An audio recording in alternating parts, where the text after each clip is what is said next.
আমার প্রিয় ক্লাস 9 ছাত্রছাত্রীরা, তোমাদের সবাইকে স্টাডি ফর এডুকেশন চ্যানেলে স্বাগত জানাই। তোমাদের ক্লাস 9 খুবই গুরুত্বপূর্ণ একটি বিষয় হলো ভৌত বিজ্ঞান। আজ আমি তোমাদের কাছে নিয়ে এসেছি তোমাদের তৃতীয় পর্যায়ক্রমিক মূল্যায়ন অর্থাৎ থার্ড সাবজেক্টিভ এক্সামের একটি স্কুলের নমুনা প্রশ্নপত্র। এই প্রশ্নপত্রটাই কিন্তু তোমাদের আসবে না, কিন্তু এই প্রশ্নপত্রের প্রতিটি প্রশ্ন খুবই ইম্পর্টেন্ট। তোমরা যদি এই প্রশ্নগুলো রেডি করো তোমাদের পরীক্ষা খুব ভালো হবে এবং তোমাদের পরীক্ষার উত্তর করতেও খুবই সুবিধা হবে। আজ আমি তোমাদের ভৌত বিজ্ঞান দিচ্ছি, এইভাবে কিন্তু আমি তোমাদের প্রতিটি বিষয়েরই এইভাবে প্রশ্ন, তার উত্তর, কখনো প্রশ্নপত্র, কখনো সাজেশন আমি তোমাদের দিতে থাকবো।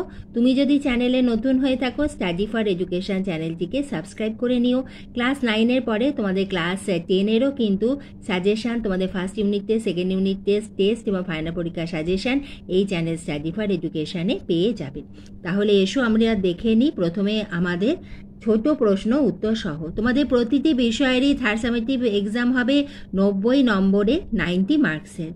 প্রথম এমসিকিউ হলো নিচের কোনটি স্কেলার রাশি? সঠিক উত্তর হলো কার্য। দ্বিতীয় প্রশ্ন, একটি এককবিহীন রাশি হলো আপেক্ষিক গুরুত্ব। একক হয় না, আপেক্ষিক গুরুত্ব যে রাশি তার কোনো একক হয় না, সেটি হলো এককবিহীন। সান্দ্রতা নির্ভর করে ঘনত্বের উপর। গভীরতা বৃদ্ধির সঙ্গে তরলের চাপের বৃদ্ধি কিরূপ? সমানুপাতিক, অর্থাৎ গভীরতা যদি বেড়ে যায় তরলের চাপ বাড়বে, গভীরতা যদি কমে যায় তরলের চাপও কমে যাবে। ইলেকট্রন শক্তি শোষণের মাধ্যমে উচ্চতর কক্ষপথে স্থানান্তরিত হয়ে থাকে।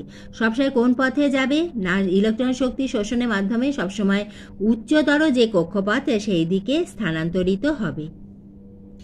6 নম্বর এমসিকিউ, একটি পরমাণুর কে কক্ষে 2টি, এল কক্ষে 8টি এবং এম কক্ষে 7টি ইলেকট্রন বর্তমান পরমাণু ক্রমাঙ্ক কত হবে? আমরা জানি যে কোনো পরমাণু ক্রমাঙ্ক সেটি হয়ে থাকে ইলেকট্রন সংখ্যা সমান প্রোটন সংখ্যা।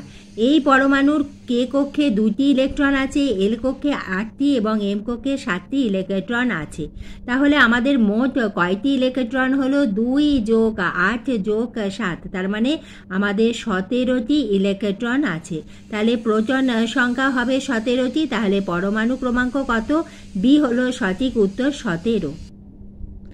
7 প্রশ্ন, 31 পি 15 15 ও 32 এ 16 এর মধ্যে সম্পর্ক কি? 31 হচ্ছে ভর সংখ্যা, 15 হচ্ছে ইলেকট্রন সংখ্যা বা প্রোটন সংখ্যা। তাহলে 31 থেকে 15 বিয়োগ করলে হচ্ছে 16, এটা পি এর ক্ষেত্রে, এবং এই সালফারের ক্ষেত্রে কি হচ্ছে 32 - 16, এখানে হচ্ছে 16। তাহলে আমাদের নিউট্রন সংখ্যা উভয় যে পরমাণু রয়েছে সেখানে সেম, দুজনের একই, সেটি হলো 16। তাহলে এদের মধ্যে সম্পর্ক হলো এরা হলো আইসোটোন। যে রাশিটির মান কখনোই ঋণাত্মক হওয়া উচিত নয় সেটি হলো ক্ষমতা। ক্ষমতার মান কখনো নেগেটিভ হয় না। যে মাধ্যমে শব্দের বেগ সবচেয়ে বেশি সেটি হলো কঠিন মাধ্যম। শব্দে প্রতিধ্বনির ঘটনাকে কাজে লাগিয়ে নির্ণয় করা যেতে পারে সমুদ্রের গভীরতা। নিম্নলিখিত মিশ্রণগুলির মধ্যে কোনটি উপাদানগুলি পৃথক করতে বিওজি ফানেল ব্যবহার করা যাবে না? সেটি হলো ইথানল ও জল। শূন্যস্থান পূরণ করো রয়েছে, উষ্ণতা বৃদ্ধিতে কলিচুনের দ্রাব্যতা ড্যাশ পায় কমে যাবে। এখানে যেহেতু ড্যাশ পায় রয়েছে তোমরা লিখবে হ্রাস পায়। 2 প্রশ্ন, Na2SO4 একটি ড্যাশ লবণ, ইহা শমিত লবণ।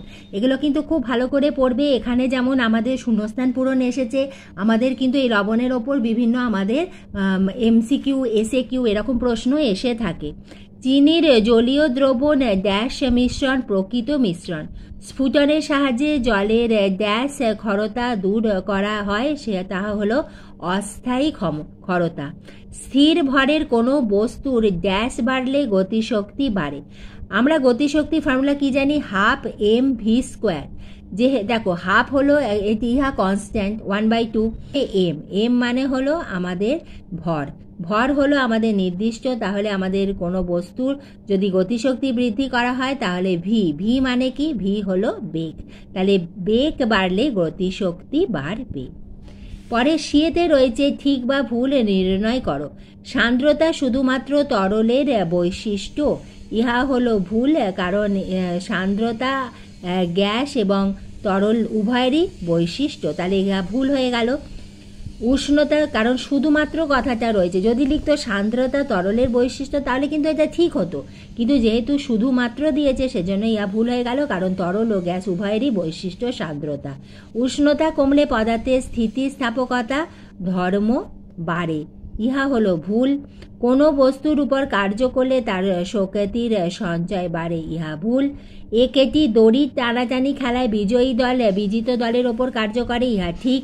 দুটি বস্তু তাপীয় সাম্যে থাকলে বস্তু দুটির উষ্ণতা সমান, ইহা ভুল। 1 ক্যালোরি তাপ উৎপন্ন করতে কৃতকার্যের মান 4200 জুল, ইহা ভুল। প্রাবল্য অনুভূতিমূলক রাশি নয়, ইহা ভুল। এরপরে হচ্ছে যেটি অমিল সেটা তোমাদের খুঁজে বার করতে হবে। ন্যানোমিটার, ফারেমি, আলোকবর্ষ, ক্যান্ডেলা, এখানে আমাদের অমিল হলো ন্যানোমিটার। পরেরটি হলো পাস্কাল, নিউটন, ডাইন centimetre square. CO2, MgO, Na2O এবং CaO, এখানে অমিল CO2। কার্বন ডাইঅক্সাইড, স্ফুটন, ক্লোরিনেশন, অতি বেগুনি রশ্মির ব্যবহার এবং স্টিম পাতন, এখানে অমিল হলো অতি বেগুনি রশ্মির ব্যবহার। এরপরে 2 দাগে নিচে প্রশ্নগুলির উত্তর দাও। মোট 14টি তোমাদের উত্তর এখানে লিখতে হবে। এই যে প্রশ্নগুলো, হয়তো এই প্রশ্নগুলোই তোমাদের আসবে না, কিন্তু এই প্রশ্নগুলো তোমরা যদি রেডি করো তোমাদের কনসেপ্ট খুব ক্লিয়ার হয়ে যাবে, কারণ প্রতিটি প্রশ্ন খুবই ইম্পর্টেন্ট এবং এখান থেকেও তোমরা অনেক কমন পেতে পারো, এবং এইগুলো তোমরা রেডি করলে তোমাদের পরীক্ষাতে উত্তর লিখতেও খুবই সুবিধা হবে।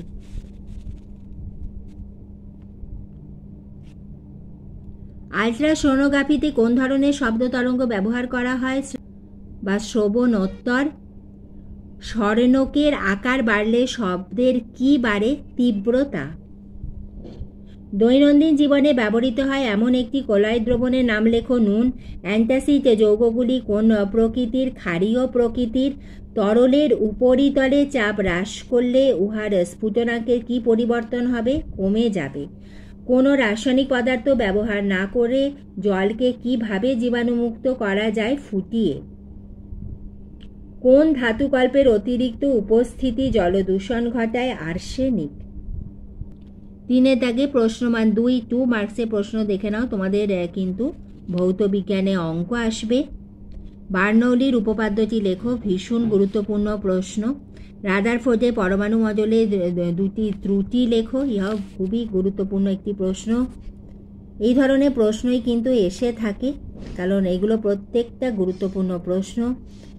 সংজ্ঞা লেখো, পর্যায়কাল, কম্পাঙ্ক, এবং তোমাদের শব্দ যে অধ্যায়টি রয়েছে সেখান থেকেও কিন্তু অঙ্ক আসবে। এরপরে 4 দাগে 3 মার্কসের প্রশ্ন। এরপরে দেখো, এই প্রশ্নটা খুবই ইম্পর্টেন্ট। ধূমায়মান নাইট্রিক অ্যাসিড কি? রাসায়নিক পদার্থের রাজা কোন অ্যাসিড? সাবান ও ডিটারজেন্ট পরিষ্কার করে কিভাবে? একটি জলে তেল জাতীয় ইমালশনের নাম লেখো। পরের প্রশ্ন, শব্দের প্রাবল্য ও তীব্রতা কোন কোন বিষয়ের ওপর নির্ভর করে? এবং তারপরে প্রশ্ন, কোনো পরমাণুর সর্ববহিস্থ M কক্ষে 6টি ইলেকট্রন থাকলে ওই মৌলের পারমাণবিক সংখ্যা, নাম ও যোজ্যতা কত হবে? আজ আমি তোমাদের একটি স্কুলের ক্লাস 9-এর অ্যানুয়াল পরীক্ষা, তোমাদের ভৌত বিজ্ঞানের নমুনা প্রশ্নপত্র আমি তোমাদের দিলাম। এইভাবে কিন্তু আমি তোমাদের প্রশ্ন দিতেই থাকবো। তুমি যদি চ্যানেলে নতুন হয়ে থাকো চ্যানেলটি সাবস্ক্রাইব করে নিও, এবং ভিডিওটি ভালো লাগলে উপকারে এলে একটা লাইক করে দিও।